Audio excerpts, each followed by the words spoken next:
कल डॉक्टर बाबा साहब अम्बेडकर जी की 134th birth anniversary है। तो बर्थ एनिवर्सरी की मैं सभी देशवासियों को और बाबा साहब को चाहने वाले जितने भी लोग देश विदेश में हैं सबको बधाइयाँ देता हूँ। बाबा साहब अम्बेडकर जी के परिवार की ओर से बाबा साहब अम्बेडकर जी की जयंती की सबको ढेर सारी बधाइयाँ। और आज की प्रेस कॉन्फ्रेंस लेने का मुद्दा ये है कि पिछले 61 डेज से हमारे बुद्धिस्ट मॉन्क्स और बुद्धिस्ट जो जितने भी अनुयायी है, बुद्ध के अनुयायी है, यूनेस्को का सबसे बड़ा इंडिया का हेरिटेज माना जाने वाला बुद्ध गया महाविहार, ये 1949 के एक्ट से अभी भी उसको मैनेज किया जा रहा है। बाबा साहब अम्बेडकर जी ने जब इस देश का संविधान निर्माण किया है, इसमें आर्टिकल 13 ये कहता है कि 26 जनवरी 1950 को ये देश का संविधान लागू हुआ है। ये आर्टिकल कहता है कि इसके पहले के जितने भी कानून हैं वो नल एंड वॉइड होते हैं, लेकिन आज भी ये कानून 1949 का कानून केवल बौद्धों के लिए अभी भी इस देश में लागू किया जा रहा है। और इसलिए बिहार सरकार के माध्यम से भारत सरकार को हम ये आगाह करना चाहते हैं कि हमारे जो प्रार्थना स्थल है, बौद्धों के जो प्रार्थना स्थल है, जो यूनेस्को में हेरिटेज के माध्यम से जिसको जाना जाता है, ये इसके ऊपर केवल बौद्धों का नियंत्रण होना चाहिए। और इसलिए ये एक्ट जो 1949 का एक्ट है, इसको रद्द किया जाए। बिहार सरकार से मैं अम्बेडकर परिवार का एक सदस्य होने के नाते और बुद्धिस्ट सोसाइटी ऑफ इंडिया का प्रेसिडेंट होने के नाते ये निवेदन कर रहा हूँ। और जो आंदोलन चल रहा है अभी, मेरी जो आंदोलन कर रहे हैं भंते जी और उनका पूरा संघ, उनसे बात हुई।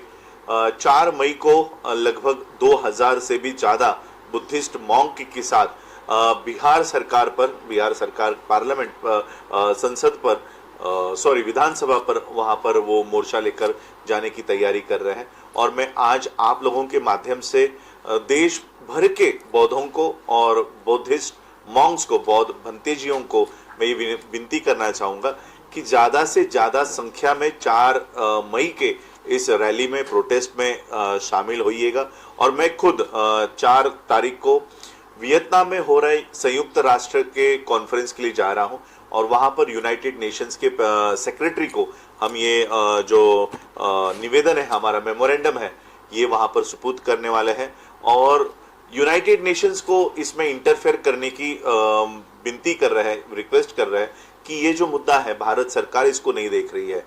एक तरफ वक्फ बोर्ड के बिल को 14 घंटे का टाइम पार्लियामेंट में डिस्कशन के लिए दिया जा रहा है, लेकिन बीटी एक्ट के लिए, बोध गया ट्रस्ट एक्ट के लिए 10 सेकेंड का भी टाइम पार्लियामेंट में नहीं दिया जा रहा। तो कहीं ना कहीं ये डिस्क्रिमिनेशन आज भी हमारे साथ चल रहा है और इसलिए ये डिस्क्रिमिनेशन ना हो, ये मैं, क्योंकि इस देश के प्रधानमंत्री जब बाहर जाते हैं, अन्य देशों में जाते हैं, तब ये गर्व से कहते हैं कि मैं बुद्ध के देश से आया हूँ, बुद्ध की धरती से आया हूँ।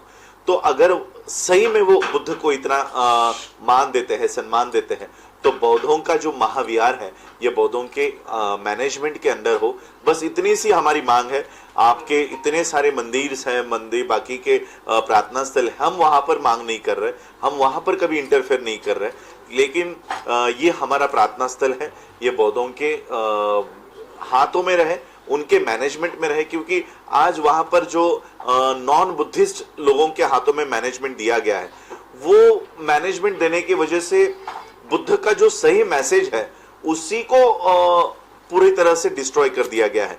बुद्ध ने कर्मकांड के खिलाफ आवाज उठाई, बुद्ध ने अंधविश्वास के खिलाफ इस देश में आवाज उठाई, और उसी अंधविश्वास को बुद्ध को सामने रखकर किया जा रहा है। तो ये कहीं ना कहीं बुद्ध के विचारों का हनन हो रहा है, बुद्ध के विचारों का अपमान हो रहा है। उसी बुद्ध के सामने बैठकर वहाँ के कुछ जो लोग हैं, पंडे हैं, वो क्या कहते हैं, वो पिंडदान और ये सारा कार्यक्रम वहाँ बुद्ध गया की धरती से हो रहा है। जब बाहर के, विदेश के लोग ये सब देखेंगे तो वो बुद्धिज्म से उनकी आस्था या बुद्धिज्म से उनका विश्वास उड़ जाएगा कि बुद्ध की धरती में बुद्ध के साथ ये क्या हो रहा है। और इसलिए मैं बुद्धिस्ट सोसाइटी ऑफ इंडिया का प्रेसिडेंट होने के नाते सरकार से, बिहार सरकार से और पार्लियामेंट, संसद से ये विनती करूंगा कि इस एक्ट में जल्दी से जल्दी बदलाव करें। और मैं कर्नाटक राज्य के भी लोगों से ये अपील करूंगा कि ज़्यादा से ज़्यादा संख्या में, क्योंकि बाबा साहब को तो हम मानते ही हैं और उन्हीं बाबा साहब ने हमें बुद्ध की राह भी दिखाई है, तो उसी बुद्ध की राह पर भी हम लोगों को चलना है।